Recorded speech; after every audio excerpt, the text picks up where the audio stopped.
উপস্থিত ভাই ও বোনেরা, আসসালামু আলাইকুম। মাননীয় প্রধানমন্ত্রী জননেত্রী শেখ হাসিনা নির্দেশ দিয়েছেন আমাদেরকে আমাদের ক্ষতিগ্রস্ত মানুষদের পাশে আমরা যাতে দাঁড়াই, তাদের যাতে সহযোগিতা করি, সাহায্য করি।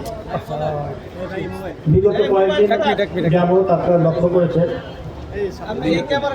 কোটা বিরোধী কোটা সংস্কারের আন্দোলন যারা করেছে সেই ছাত্রদের সাথে তাদের ঘাড়ে ভর করে, তাদের ঘাড়ে সর হয়ে জামাত বিএনপি সন্ত্রাসীরা দেশের সমস্ত দেশে একটা তাণ্ডব চালিয়েছে গত 2-3 দিন।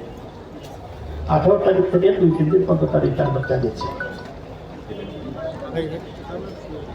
এই জামাত বিএনপি এরা স্বাধীনতার শত্রু, দেশের শত্রু, মুক্তিযুদ্ধের বিরোধী শত্রু।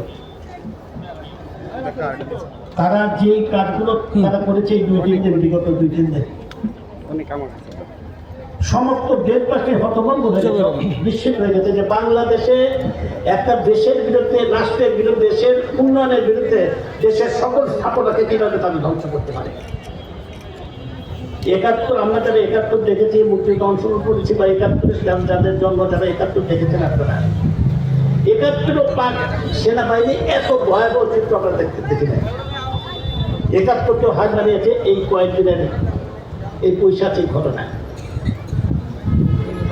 তারা পৈশাচিকভাবে পুলিশকে হত্যা করেছে, পুলিশ বাহিনীর সদস্যকে। তারা মেট্রো রেল জ্বালিয়ে দিয়েছে, বিটিভি আগুন দিয়েছে, মেট্রো রেলের অনেক প্রতিষ্ঠানকে অনেক জায়গায় ভিড় করে তাদের মেট্রো রেল স্টেশনে আগুন দিয়েছে। ঢাকা এবং সমস্ত বাংলাদেশের পুলিশ বলগুলোতে, হাসপাতালে এবং থানায় হামলা চালিয়েছে, সেতু ভবনে আক্রমণ করেছে। আজকে ইন্টারনেট ব্যবস্থা সবকিছু বন্ধ রাখবো তাদের আক্রমণের জন্য, তাদের এই সমস্ত কিছু নষ্ট করে দিয়েছে। জেলখানে আক্রমণ করেছে, জঙ্গিত বের করে নিয়ে গেছে জেলখানে আক্রমণ করে নষ্ট দিতে। এই যে সন্ত্রাস বাংলাদেশে, বিএনপি আন্তর্জাতিক বাণিজ্য স্বীকৃত একটি সন্ত্রাসী দল। জামাত শিবিরকে সন্ত্রাসী হিসেবে আমরা জানি, 71-এর ঘাতক তারা। আজকে তাদের চরিত্র উন্মোচিত হয়েছে, বিএনপির সাথে তাদের সক্ষতা একযোগে তারা যে কাজটা করেছে, তাদের চরিত্র উন্মোচিত হয়েছে। তারা এই আক্রমণ করে ধ্বংসাত্মক কর্মকাণ্ড করে দেশের পরিস্থিতিকে ভয়াবহ করে, জনগণকে জিম্মি করে এই আন্দোলনে, ছাত্রদের আন্দোলনে তারা তাদের কাঁধে সর হয়ে আজকে তারা সরকারের পতনের জন্য চেষ্টা করছে। সরকার ফেলে দেবে, সেই কাজটাকে ফেলে দেবে, ক্ষমতায় আসার লিপসা, এই ভয়াবহ চিত্র ক্ষমতায় আসার জন্য। নির্বাচনে তারা ভয় পায়, নির্বাচনকে তারা ক্ষমতায় কোনো সময় আসতে পারবে না তারা জানে।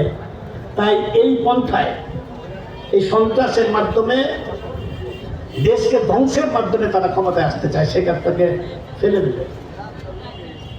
সমস্ত চিত্র, ধ্বংসাত্মক চিত্র আত্মোন্মোচিত হচ্ছে। আজকে মাননীয় প্রধানমন্ত্রী বিটিভিতে গেছেন, সেদিন আজকে মেট্রো রেলে গেছেন, বিটিভিতে গেছেন, বিভিন্ন জায়গায় তিনি এই ধ্বংসাত্মক কর্মকাণ্ড, তিনি চিত্রগুলো, ধ্বংসের চিত্রগুলো তিনি প্রত্যক্ষ করছেন। আমি আর কথা বলতে চাই না। ধ্বংসযজ্ঞের মধ্যেই বাংলাদেশের মানুষ অনেক কষ্ট আছে, বিশেষ করে দিন আনে দিন খায় যারা, একেবারে গরিব মানুষ, বিদগ্ধ মানুষ আজকে অনেক কষ্ট আছে। এইটা অনুধাবন করতে পেরেই মাননীয় প্রধানমন্ত্রী বলেছেন তোমরা তাদের পাশে দাঁড়াও। সাধারণ মানুষই আমাদের বন্ধু, আমরা সাধারণ মানুষের সাথে নিয়েই আমরা থাকতে চাই। এদেরই সরকার, সাধারণ মানুষের সরকার, জনগণের সরকার। তাই একটা দুস্থ মানুষের কাছে আজকে করি, এই বিপদগ্রস্ত মানুষের পাশে আমরা শেখ হাসিনার নির্দেশে আপনাদের পাশে আমরা এসেছি। আমি আর কথা বাড়াতে চাই না, শুধু একটা কথাই বলতে চাই, এদেরকে চিহ্নিত করতে হবে।